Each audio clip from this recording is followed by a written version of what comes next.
तुलसी की वाणी में। असली अमृत तो भाई यहाँ पे बह रहा है। हम सभी लोग प्रतिदिन आते हैं,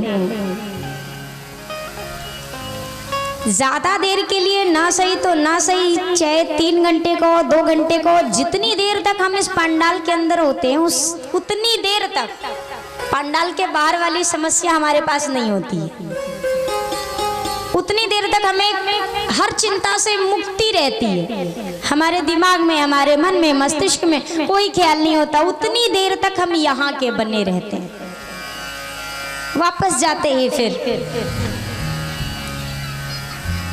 तो विचार करने वाली बात यह है कि यदि हम अपनी जिंदगी के कुछ पल इनको सौंपते हैं तो ये उन कुछ पलों में हमको चिंता से मुक्त कर देते हैं। तो यदि हम अपनी जिंदगी के प्रतिदिन में से थोड़े थोड़े से पल इनको देते रहें तो क्या हमारी जिंदगी के सारी समस्याएं समाप्त नहीं होंगी? संतों ने कहा कि कथा सुनते तो सब लोग हैं, सभी सुनते हैं, और कथा जब सुनी जाती है तो व्यक्ति का विवेक, ज्ञान जागृत भी होता है। बिल्कुल सही बात है। 2 समय पे इंसान के ज्ञान बिल्कुल उद्गार हो जाते हैं, मनुष्य का विवेक जाग जाता है। कौन कौन से समय पर? मेरे संतों ने बड़ी सुंदर बात प्रस्तुत की। कथा सुनत मुर्दा जरते, होते विराग तुरंत। कथा सुनत मुर्दा जरत, होत विराग तुरंत। कथा सुनते मुर्दा जरते, होते विराग तुरंत। कथा सुनत मुर्दा जरत, होत विराग तुरंत। यही प्रीति जो बनी रहे तो मिल जाए भगवंत। यही प्रीति जो बनी रहे तो मिल जाए भगवन। हाँ, यही प्रीति जो बनी रहे तो मिल जाए भगवन।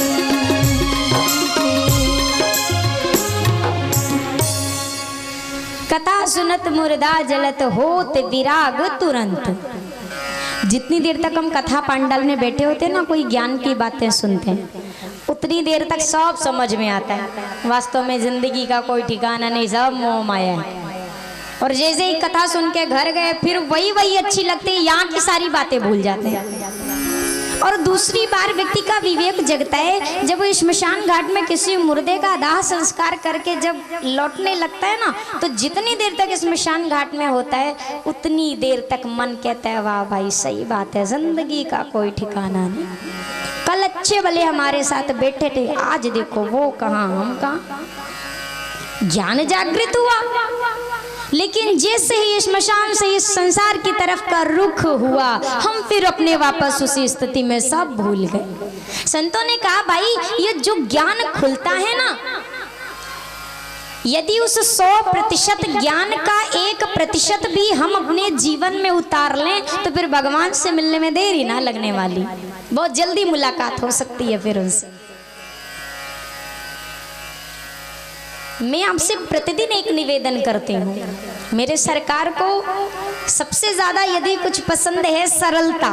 आप नम्र रहो, आप सरल रहो, आपके अंदर प्रेम हो, बस इतनी चीजें काफी हैं उस भगवान को पाने के लिए। बाकी और कुछ करने की, मेहनत मशक्कत करने की जरूरत ही नहीं है आपको। मैं एक बहुत छोटी सी घटना आपको सुनाती हूँ, एक भक्त की कथा, फिर आगे हम प्रसंग की ओर चलेंगे। कल एकादशी थी तो घटना कुछ इसी पर आधारित है। एक बहुत भोला भाला व्यक्ति, उसे कोई भक्ति करनी नहीं आती, ना उसने कभी पूजा किया, ना पाठ किया, कुछ नहीं, बस उसके अंदर एक खूबी थी, वो सरल बहुत ज्यादा था। जैसे एक बच्चे का स्वभाव होता है ना, उसे नहीं पता भगवान कौन है, कहाँ रहता है, वो तो सरल होता है। मंदिर पहुंचा तो हाथ जोड़ लिया, नहीं तो अपने खेल में मगन। तो वो व्यक्ति था जो कुछ काम नहीं, कुछ नहीं, बस घर पे रहते, भोजन मिल जाए भोजन कर लेते, बस फिर घर पे। अब घर वालों को बड़ी गुस्सा आई, बड़ा क्रोध आता कि बाकी सारे लोग मेहनत कर करके खाते हैं और इनको देखो। अब घर वालों ने एक दिन जब गुस्सा आया, क्रोधित हुए, घर से बाहर निकाल दिया कि जाओ खुद करना तो खाना। अब वो बेचारा भोला भाला व्यक्ति कहाँ जाए, क्या करे, समझ में नहीं आ रहा। घूमते घूमते चला जा रहा था, निगाह पड़ गई संतों के एक छोटे से आश्रम पे। अब जैसे ही आश्रम की ओर देखा, काफी सारे संत महात्मा वहां से निकल रहे थे। सोचा जाकर यहीं पर देखूं, क्या पता मुझे रहने का कोई ठिकाना मिल जाए। जो संत वहां के मुख्य थे, उनसे जाकर निवेदन किया कि क्या मुझे यहाँ रहने का आश्रय मिल सकता है। संत ने कहा खूब रहो भैया, ये तो ठाकुर जी का दिया हुआ है, खूब रहो, कोई समस्या नहीं है। उसने कहा कि लेकिन मुझसे काम वाम नहीं होता, मैंने कभी काम नहीं किया। संतों ने कहा काम वाम कुछ नहीं करना है, बस जब सुबह शाम आरती हो तो वही शंख बजा देना, घंटे घड़ियाल बजा देना, इतना सा काम है। उसने कहा और खाने को मिलेगा ना। संतों ने कहा जितना तुम्हें खाने का हो उतना खाना, जितनी मर्जी सब मिलेगा। उसने कहा ये तो बढ़िया है भाई, काम करना नहीं है, भोजन भी मिलेगा, कोई समस्या नहीं। अब हुआ ये कि वो रहने लगा। कुछ दिन जब बीते, आज वो जब सुबह आया बाल भोग के समय, जिसे हम ब्रेकफास्ट कहते हैं, नाश्ता कहते हैं, संतों की वाड़ी में उसे बाल भोग कहा जाता है। तो आज वो बाल भोग के समय जब पहुंचा रसोई घर के सामने, तो क्या देखता है, आज तो सारे चूल्हे ठंडे पड़े, आज तो कुछ बन ही नहीं रहा। अब वो समझ नहीं पा रहा कि आज हुआ क्या है। जाकर वो महाराज जी के पास गया, कहा महाराज आज कुछ बने बनेगा नहीं क्या। संत ने कहा अरे बेटा मैं तुझे बताना भूल गया, आज एकादशी है। भक्त ने कहा तो, संत ने कहा ना कुछ बनेगा ना कुछ मिलेगा। अब उसने कहा ये तो बड़ी समस्या हुई। अरे महाराज हमसे काहे को एकादशी करा रहे हो, इतने सारे लोग हैं, किसी और से करा लो ना। हमने यदि एकादशी कर लिया तो हम द्वादशी देख ना पाएंगे, हमसे भूखा नहीं रहा जाता, और किसी से करा लो। संत ने कहा नहीं नहीं भैया ये तो नहीं हो सकता। अच्छा यदि ठीक है तुमसे नहीं रहा जाता तो आश्रम में तो कुछ नहीं बनेगा, ऐसा करो तुम रसोई घर से भंडार से सामान ले लो और नदी के किनारे जाकर बना लेना, जो इच्छा हो और पा लेना। लेकिन हाँ बनाना जब तो पाने से पहले ठाकुर जी को भोग लगा देना, फिर वो प्रसाद हो जाएगा तो प्रसाद रूप में ग्रहण कर सकते हो। उसने कहा चलो भैया कुछ नहीं से तो कुछ ही ठीक है। अब वो गया, सारी सामग्री लेके पहुंच गया नदी के किनारे। आज पहली बार बनाने बैठा, भूख तो इतनी लगी थी, बनाया जैसे ही भोजन थाल परोसी, याद आया गुरुजी ने कहा था भोग लगाना है। आज पहली बार उसने रसोई बनाई है और गुरुजी ने कहा है भोग लगाना है, तो अब उसने थाल परोस कर रखी। अब ठाकुर जी को बुलाना शुरू किया। मेरे राम आइए प्रभु राम आइए, मेरे भोजन का भोग लगाइए।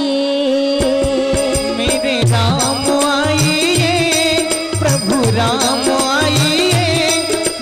भोजन का भोग लगाइए।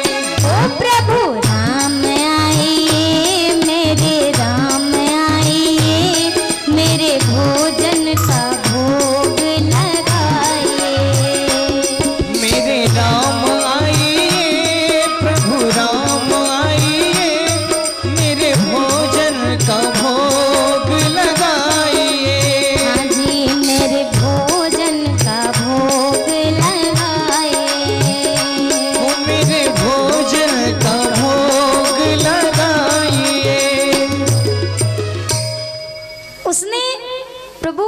बुलाना शुरू किया, क्योंकि उसे ये लग रहा है कि वास्तव में ठाकुर जी आकर बैठते हैं, थाल में से पाते हैं, उसको भोग लगाना कहते हैं। अब वो बुला रहा, ठाकुर जी नहीं आए। एक बार लगाई, दोपहर हो गई, दोपहर से अब शाम ढलने को हो रही है। भूख के मारे उसकी हालत खराब, करे तो क्या करे। ठाकुर जी ने अभी तक तो नहीं सुनी थे पुकार, लेकिन फिर उसने एक वाक्य ऐसा बोला कि मेरे प्रभु को वहां से आना पड़ा।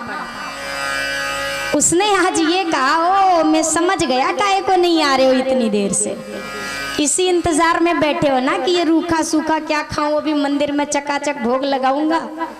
भक्त ने कहा, वहां से तो जान छुड़ा के हम आए, आपको वहां क्या मिलने वाला। भूल करोगे जो तज दोगे, भोजन रूखे सूखे, मंदिर में है आज एकादशी, बैठे रहोगे भूखे।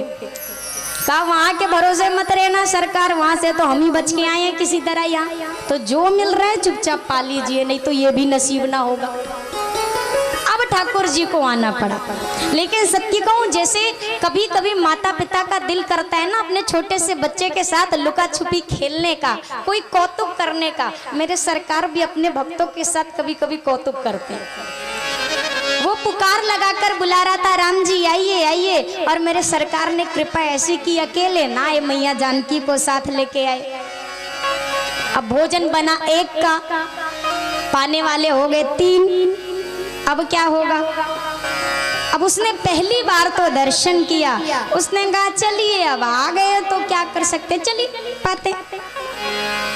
पाया, प्रसाद ग्रहण किया, ठाकुर जी ने पाया, मैया ने पाया, उसने भी जो भी बच गया उसने भी ग्रहण किया।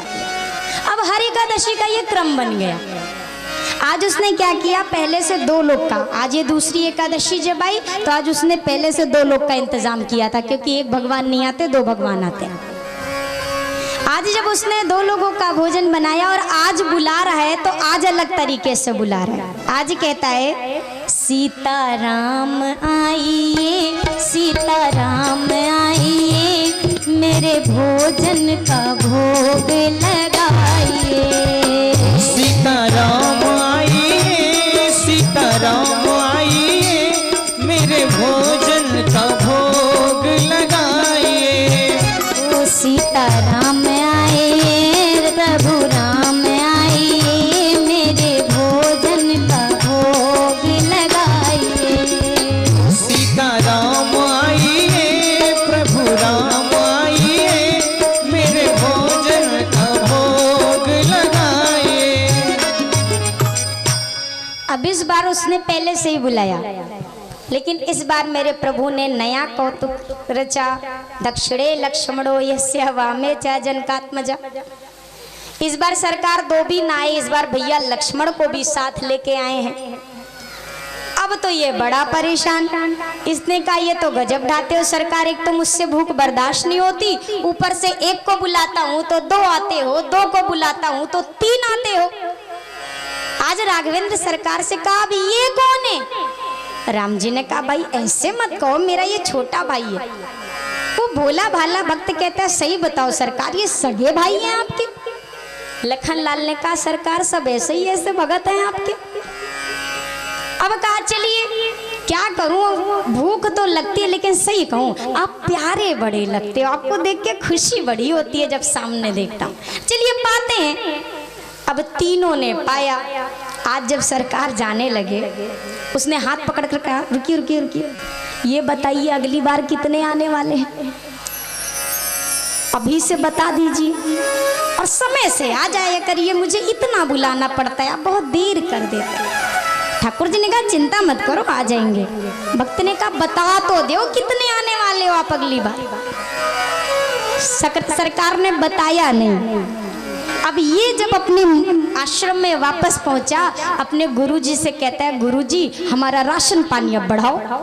वहां एक भगवान नहीं आते, वहां कई भगवान आते। अब बुढ़िया ने इस बात की, सच में ये भोग लगाते हैं ठाकुर जी को।